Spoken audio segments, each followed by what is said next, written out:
नमस्कार, मैं रविश कुमार। हमने सुना था कि छोटी लकीर के सामने बड़ी लकीर खींची जाती है ताकि बड़ा बताया जा सके, लेकिन बहुत बड़ी लकीर के सामने छोटी लकीर खींचकर उसे बड़ा बताने की कोशिश देख भी रहा हूं, सुन भी रहा हूं।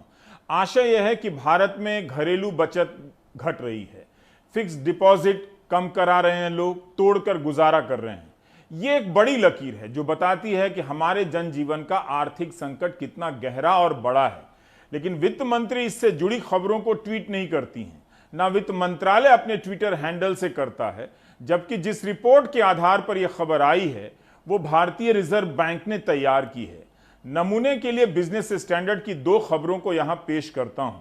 यह खबर है कि कोविड की महामारी के बीच लोगों के घरेलू बचत में गिरावट आ गई है। लोग भविष्य के लिए रखी गई जमा पूंजी को तोड़कर घर चलाने के लिए मजबूर हो रहे हैं। इसी अखबार में यह दूसरी खबर है, विदेशी निवेश में वृद्धि की खबर। यह खबर वित्त मंत्री की आंख का तारा बन जाती है। आज सुबह 9:20 पर निर्मला सीतारमण सबसे पहले इसी को ट्वीट करती हैं। इस खबर में वाहवाही का चांस है तो इसे ट्वीट करती हैं। इन उदाहरणों से कवि यह कहना चाहता है कि आबादी का बड़ा हिस्सा जमा पूंजी निकाल रहा है, उसकी बचत घट रही है। यह पहली खबर होनी चाहिए, लेकिन एक व्यक्ति ने स्कूटर खरीदा है, ऐसी खबर को वित्त मंत्री पहली खबर के रूप में ट्वीट करती हैं। पत्रकारिता के क्लास में इसे बैड एडिटोरियल जजमेंट कहते हैं। Do you get my point? भारतीय रिजर्व बैंक ने अपनी रिपोर्ट में बताया है कि महामारी के इस दौर में लोगों की घरेलू बचत पर बहुत बुरा असर पड़ा है।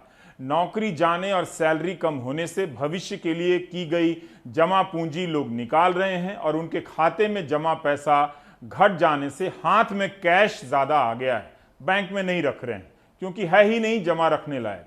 यह अच्छा संकेत नहीं है, क्योंकि यह वो पैसा है जो उन्होंने अपने भविष्य के लिए बचाकर रखा था, जो बचाया जाना चाहिए था।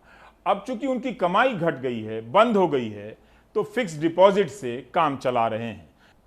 भारतीय रिजर्व बैंक के अनुसार 13 मार्च 2020 के दिन लोगों के हाथ में 5,54,000 करोड़ रुपए थे, जो 21 मई 2020 को बढ़कर 28,62,000 करोड़ रुपए हो गए।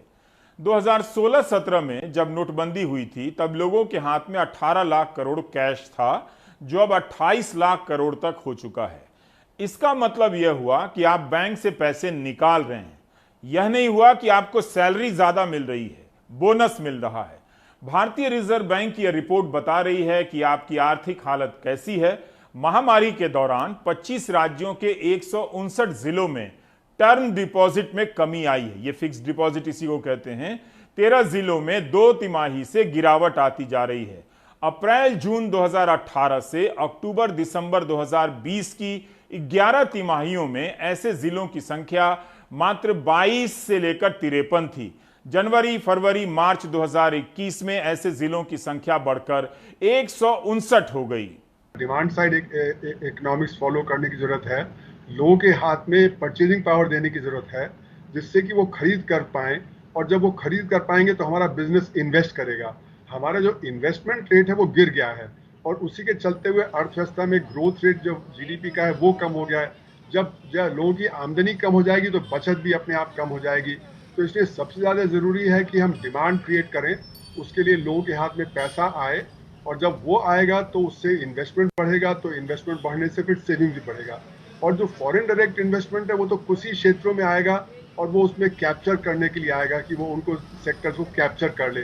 जैसे कि जियो में बहुत सारा फॉरेन कैपिटल आ गया है, बहुत सारे बैंक हैं जो प्राइवेट सेक्टर के, उनमें बहुत कैपिटल आ गया है। अभी जैसे पंजाब नेशनल बैंक का जो एक सब्सिडरी है, उसमें पैसा जब काफ़ी आ रहा है, जिससे कि वहाँ पे भी कैप्चर कर लिया जाए।